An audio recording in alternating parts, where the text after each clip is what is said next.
Welcome back to Record Rift, where we dive deep into moments that reshaped history. Today, we're stepping into the shadow of one of the deadliest pandemics ever recorded, the Black Death, which swept through Europe, Asia, and Africa between 1347 and 1351. Imagine a world where entire towns fell silent, where half the people you knew vanished in months, and where fear clung to the air like smoke. This wasn't just a disease. It was a force that toppled economies, shattered societies, and rewrote the future. How did a single bacterium cause such devastation? What was it like to live through this apocalypse? Over the next 20 minutes, we'll trace the Black Death's origins, its terrifying spread, and its lasting impact on the medieval world. Brace yourself. This is a dark chapter, but one we can't ignore. Let's begin. The Black Death began far from Europe's bustling cities, on the vast steppes of Central Asia.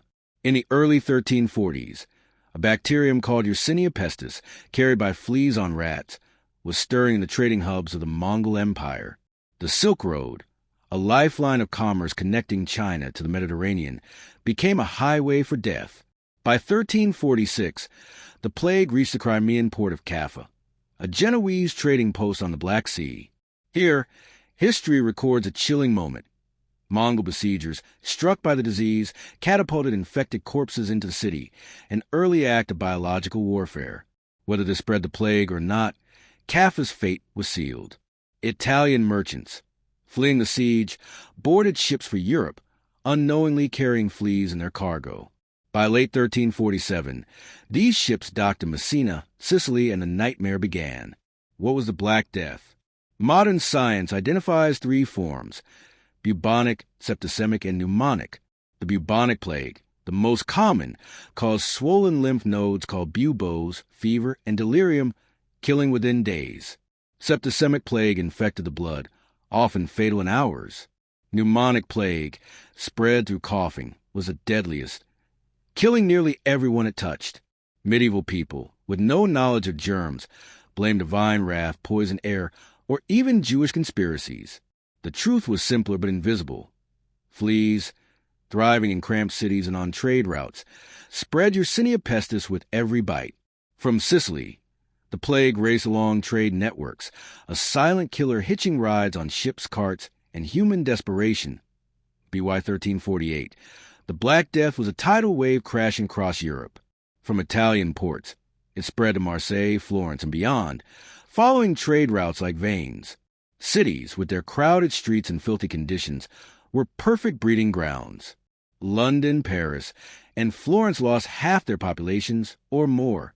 Chroniclers like Giovanni Boccaccio described Florence as a ghost town, with bodies piled in streets and survivors fleeing to the countryside.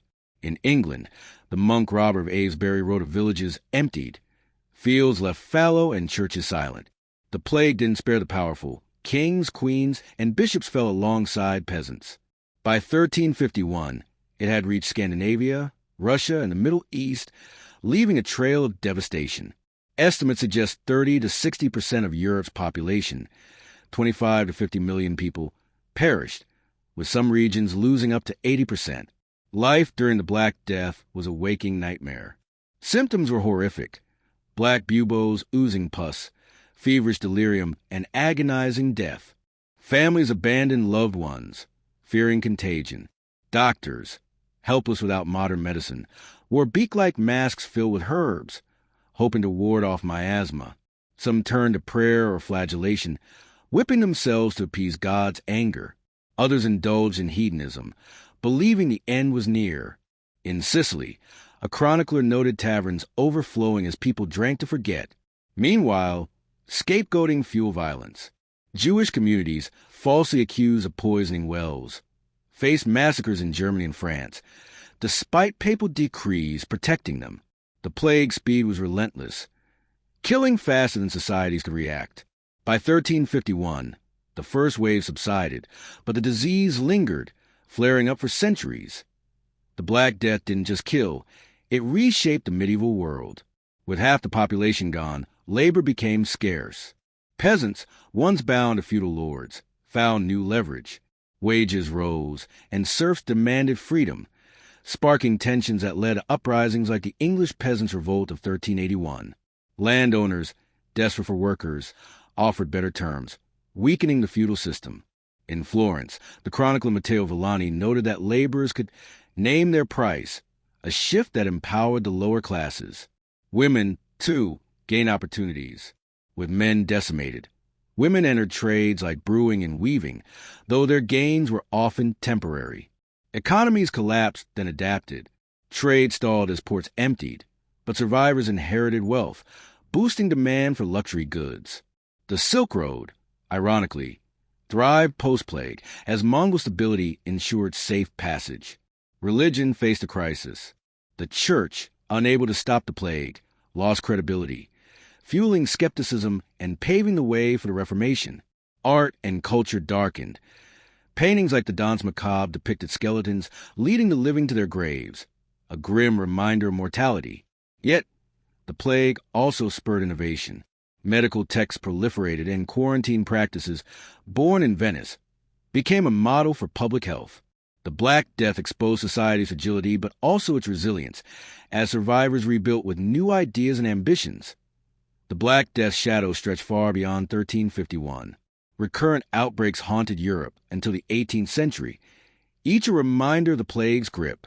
But its legacy was transformative. The labor shortage accelerated the decline of feudalism, planting seeds for capitalism. Towns grew as survivors centralized, laying the groundwork for urban Europe. The Renaissance, often seen as a cultural rebirth, owed much to the plague's disruption. Wealth redistribution and skepticism of authority fueled creativity and inquiry. Figures like Boccaccio, whose Decameron chronicled plague time tales, reflected a new focus on human experience. Globally, the Black Death reshaped trade and power. The Mongol Empire, weakened by the plague, began to fracture, while Europe's recovery strengthened its global influence. The plague also left a psychological scar. Fear of disease shaped policies and attitudes for centuries. Modern science traces Yersinia pestis to ancient origins, with DNA from plague victims revealing its evolution. Today, the Black Death reminds us of pandemic's power to disrupt and transform. It's a story of loss, but also of humanity's ability to endure and rebuild. Could another plague reshape our world as profoundly? History suggests it's possible. That's a harrowing tale of the Black Death, a pandemic that killed millions and reshaped the medieval world. What do you think? How will we fare against such a plague today? Share your thoughts in the comments, and let us know what historical catastrophe you want us to explore next on Record Rift. If this journey through the 14th century gripped you, hit that like button, subscribe, and ring the bell to join our quest through history. Until next time, keep uncovering the rifts that define our past. This is Record Rift, signing off.